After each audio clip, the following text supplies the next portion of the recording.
Bebot is the chosen technological toy to be used as a medium to help children make use of their knowledge about Bebot to play an obstacle course game.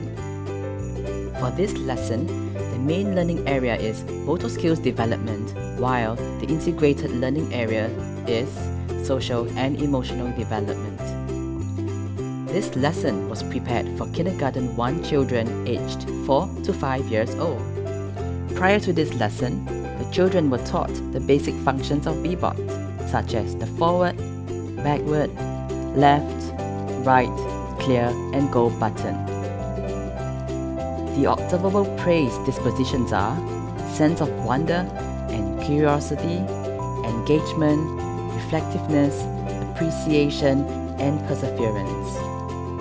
The children are in the phases of exploration as well as acquisition for this lesson.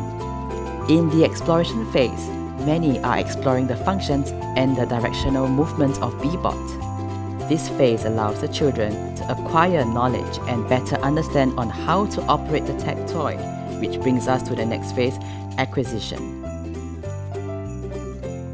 Process skills that this lesson targets at are observing, communicating, and experimenting. The following are the lesson's objectives. Firstly, the children will be able to listen to instructions and execute different motor skills movements. Secondly, they will be able to control, coordinate, and balance through gross motor activities. Finally, they will be able to self-regulate towards safety guidelines. The lesson begins with a large group interaction in which the children sing One Little Penguin.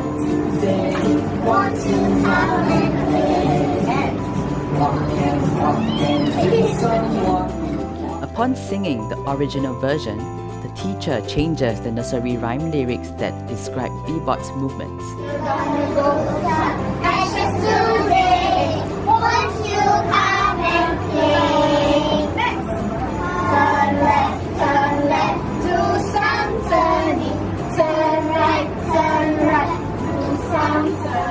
This encourages the children to recount the functions of the tech toy and its directions. The children will be assigned to 3 different colored groups: pink, brown, and purple. They will be queuing at the starting line in their respective groups. The instructions to the game are as follows. 1. Upon hearing the whistle, player 1 will have to select 1 colored token from the pail, which is placed at the starting line. This determines the starting position of the Bebot on the mat. Number 2. Player 1 will then place the Bebot on the designated starting position depending on the token they have selected. Number 3. Afterwards, player 1 will activate the Bebot to move towards any picture card. Once the Bebot stops at the card of their choice, the player will have to pick the identical picture card from a box that is placed near the mat. On the back of every picture card lies a description of bodily movements that vary across the cards. Number 4. Next, the player will have to overcome a series of obstacles. The obstacles include hopping and jumping in the hula hoops, balancing oneself on the balancing beam with a beanbag placed on their heads, and running across big cones in a zigzag line. Number 5. Once the player has completed the obstacles, he or she will stand in the middle of a hula hoop and perform the actions that are stated on the back of the picture card that they chose. Number 6. Next, the player would place the picture card on the grid line mat to indicate that they have completed the task and run back towards the starting line. Number 7. Before going back into the queue, the player will need to put the colored token on the picture card of their choice on the Bebot mat. This will prevent the next player from choosing the same picture card. Number 8. The first group to complete the 8 cards on the grid are the winners. At the end of this lesson, the children will be sharing their experiences by answering the following questions. How was the game? Which part of the game was difficult for you? Which actions do you like the most and why? Which action would you like to repeat if you are playing this game again? In the occasion where the children have difficulties programming B-Bot from the start position of the mat to the answer, they may input shorter commands into B-Bot. Then, allow B-Bot to execute the steps before pressing the clear button and reprogramming B-Bot to finally reach the answer on the mat.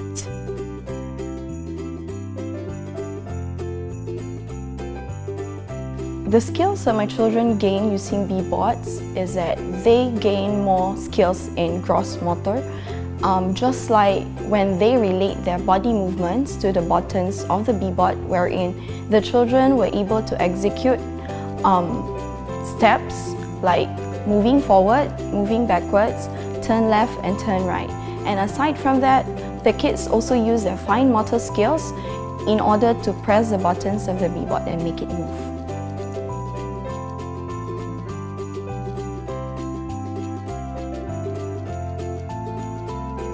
The strategies I use to make the children embark on using the B-Bots was an introduction of the parts, the buttons, and the things that these B-Bot can do. What is so special about the B-Bots that makes the children quite interested to manipulate, and then hands-on, wherein the children were able to play with the B-Bots, explore the buttons, what it can do if they're gonna press the buttons this side or left and right, what will happen.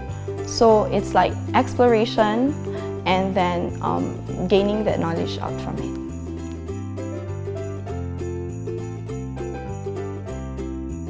The challenges I faced while integrating B-Bot into my lessons is that at first it was quite uneasy for me to let the children focus and play with it because they get disruptive at times, but in a short while they get more focused and engrossed when the time comes that they know what the B-Bot can do and they were enjoying playing with it.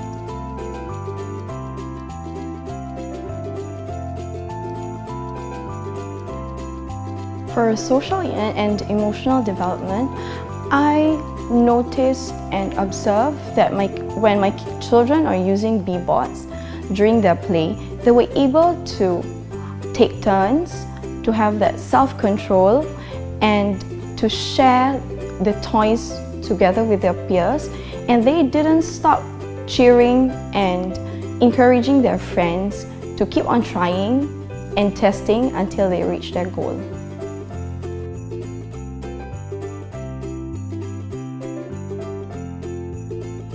The experiences we had during and using B-Bots was, at first it was quite challenging, but as we go along, it was a bit okay, though we are facing some challenges before, but I can see that my kids are progressing. I was able to see my children's strengths and weaknesses, and as well as the kids was given the choices and the freedom to control and manipulate the B-Bots.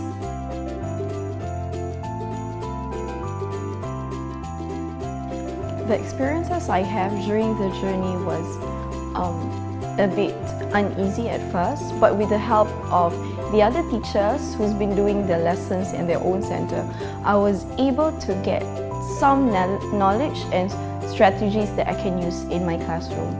They taught me of the things that I can do better and what are the things that I do need to improve in my own classroom settings.